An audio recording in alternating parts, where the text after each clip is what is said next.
Have you ever produced for other people or other styles of music? Is that something you ever did? Because I know a lot of people do ghost productions at the beginning. Yeah, I used to make future house music. As an alias or Well, I produced it as my real name, okay. Vestify, and I've also produced it under different names. I'm not sure if I should say which because I kind of No, you buried don't. that You alias. don't have to. Um, But it but takes some time to find yourself yeah, in music. I think for me, one of the biggest things that happened to me was when I was making future house. That was like 4 years ago, and I that was the first time I started getting success. So I started people liking my tracks and started getting played out at festivals and everything, getting responses. The thing was though, I kind of made it as a gimmick because I didn't really know what to make anymore, and I was kind of into the whole Chami, Oliver Heldens kind of stuff back Yeah. in the time when it was cool, you know. So in a way, I was just following trends without really thinking about what I really liked. I really liked progressive house, the old school Deadmau5, old school Eric Prydz. But yeah, I've always there really was a liked it. gap where it didn't happen. I think it's Yeah, slowly coming a little back. is coming back I also pretty released hard. some progressive Yeah, house stuff that is more but like geared when that towards when that old whole stuff. future house came up, I kind of went with that, with that ride, with that wave. So I started making a couple tracks, and at that point, I wasn't really bothered in sending it to labels anymore. I was like, okay, I don't care. I started dropping that stuff on SoundCloud, and all of a sudden, it got picked up by bloggers. Yeah. I said, like, okay, people actually like this music.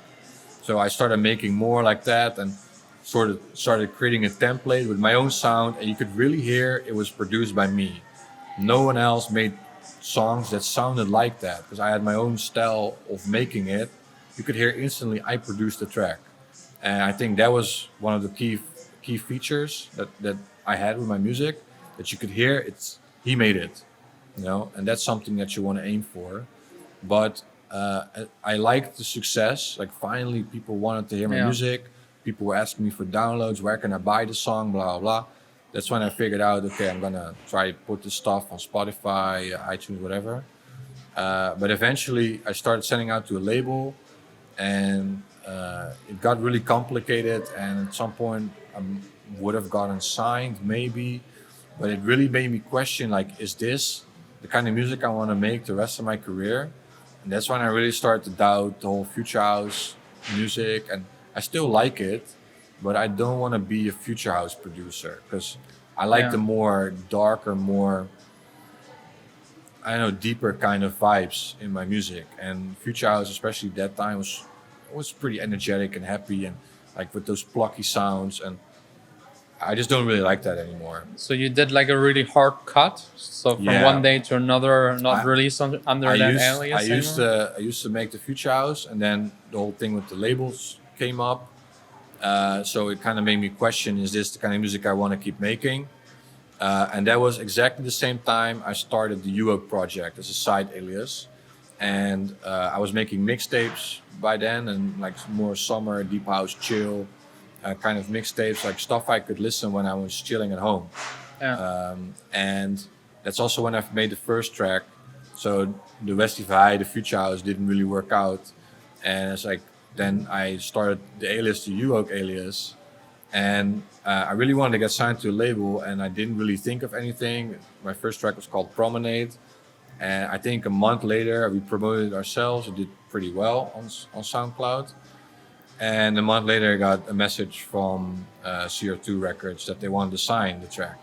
So it's kind of weird. You didn't Yeah. expect it at all, but it felt like a sort of You're on the right path. like a sign, Yeah. that okay, this is what you should be doing, because you were trying so hard with this one project and it didn't work out, and you had a side project that was really about what you really like, and the first song you release gets signed to a label that's well respected. So It did eventually get signed by. yeah, it Sing- got signed. Yeah, that was my first release on UO. That's It's, nice. It's a good start. Yeah, it was a really good start. I was really happy about it, and that was kind of for me like, okay, this is probably the kind of music I should continue under. Did that Still one do. release help you a lot, or was Not it more really. like mentally like It was approved and it was more for me to like cross off a goal for my goal list. Because it's like a top tier. Yeah, it's like, label. okay, I wanted to get signed to a professional label. And I think the biggest thing I got away from it is that don't idolize labels, because you think, oh, you get signed to a label, everything's going to happen now. No, yeah. It doesn't at all. You Getting know, signed to a label is like, it's not even it's a almost step. nothing. Yeah. It's almost nothing. Like getting but it signed to the feels- same label 5 times, Yeah. maybe, because then you're like a core artist, maybe, and if they it's a might really take big you label to and, yeah. label events and give you gigs and remix opportunities. But most labels have 100 artists plus, and if you're one of them, If you just get means one track nothing. signed, it's nothing. Really. It's just like a small chance. It's nice, and it can definitely bring you new fans. And if Yeah. it blows up, it can definitely help your career. So 100% try and aim for it, but don't think it will change your life if you get signed to a label. No, It most likely won't. no, not at all. Yeah, You might just learn a lot. yeah, that's what I had. I learned a lot from it. So Yeah, because we did the dance for the label, the own stuff. The well, I was always curious. I think I've asked you this before, but how did the vlogging every day, oh god, the dedication, the blood, sweat, and tears? now you How- make this about me. Well, you know. um, How did it influence your artist career? Because I okay. must imagine it does open doors for you. Like if you didn't have the vlog, we probably would have never met. oh yeah, that's actually a funny story how we Right. met. Yeah. Okay. Yeah. You'll tell it. Oh, okay, now we're like a couple telling You have to link the stories. video too, like the Yeah. ultra video. the Was it drink. 3 years ago? I think 2 years. 2 years ago? Or maybe ADE? maybe 3. I think it was my second year at ADE. Maybe Like- it was 3. And yeah, I think it was 3. Yeah, 3. Yeah. Because the last 2 years Leonard was with me. The 4, True. yeah. Yeah. True.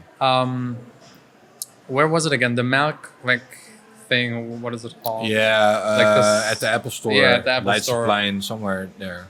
I was just standing there, and I think Really just bad weather. Bad weather. I maybe recorded time lapse or something, and you just approached me like, "Hey, you're the guy from YouTube, Jon Sine." And I was like, Fanboy all the way. No. I was like, "Yeah, okay, nice to meet you." And I didn't know who you You- are. I yeah, didn't you know were what you standing in- do. I was just waiting for someone. You were standing in front of the building, and I saw you with the camera. Yeah. You were actually recording, and I said, like, Oh yeah, "Hey, you're yeah. John, It's right?" even in the video. Yes. Yeah, How so we yeah. handshake, and Yeah.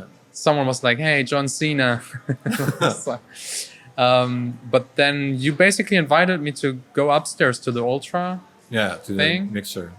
and then you talked with me about dance fair, and or you afterwards contacted I think that was me. afterwards. We I just think we talked just about hanged out a everything, little, had a had couple some gin drinks. tonic for free. That's Yeah. the best part, Ultra. Thanks, Ultra. Yeah. This year I got a battery charger. Me too. Yeah, and it's that a really was nice one too. Yeah. So Yeah. thanks to Ultra again. And of course, don't forget the umbrellas. Oh yeah, Sweet they're umbrellas. needed during ADE. No, but yeah, that's how we met. Like basically, yeah. I mean, the vlog helps, but getting to the point where it helps is so much effort. I would not recommend it to anyone to do it, and I would never ever do it again. Like the first year of daily vlogging was brutal. Like you go from 0 subscribers to 1,000, and 1,000 subscribers is nothing. And I've done 360 something videos for that. It's so frustrating that you go insane while doing it. Yeah. But now, yes, of course, it helps me. I can get in touch with anyone to either do interviews, visit their studio, or just like hang out with them. So yeah, it helps. I think like maybe what's for you the dance fair to some extent is maybe for me the vlog. But yeah, I think everyone should find their own way and Yeah. having this extra that makes them different from any other artist. It could be the musical style, it could be the persona, the stuff you tweet, the stuff you publish, the music videos you do. Something needs to be Yeah. special, and I think you're really good if all of it is combined. And a good example is Billie Eilish. What she looks like, how she talks like, what she's wearing, like her music videos, the music itself, everything is unique to the max. compared to all other pop music. And I think that's why she's so successful. There's nothing alike, and it's so special. No one even tried to copy it until now. Like usually, if someone Yeah. has the Beatport #1 hit, I'm Everyone's sure copying I'm it. sure a lot will copy now Fisher, and a lot Yeah. do. Yeah. A lot copy Medusa, but Billie Eilish, there's no way. Like True. it's Yeah. so unique. If you copy it, everyone will recognize it as a copy instantly. So you need to find your extra. Just making good music is not enough nowadays. True. It was probably never enough. If you look No. at all of the big pop stars in the past, Michael Jackson had his dancing or his always scandals, something or like extra. there's always something True. extra. And that extra changes. If you look at Lady Gaga, she was this weird, crazy meat dress wearing thing. And now she changed the music and is more calm, more grown up. Her just look at her album covers. Goes from crazy disco to just wearing like a pink hat and being very nice and beautiful and calm. But you need that extra, I think, because at the end, show business. Yeah. I think, like Well- even underground music, EDM, big room, whatever. I think especially I really liked what you just said about for you with the vlog, because it helps, and what I had with Dance Fair, it also helps. And I think the biggest part that helped me most was not per se knowing a lot of people, but No. also having the leverage. So because I do the programming for Dance Fair, most of the people I would talk to that did help me with my music, they would otherwise probably not talk to me if I did not work for Dance Fair. Yeah.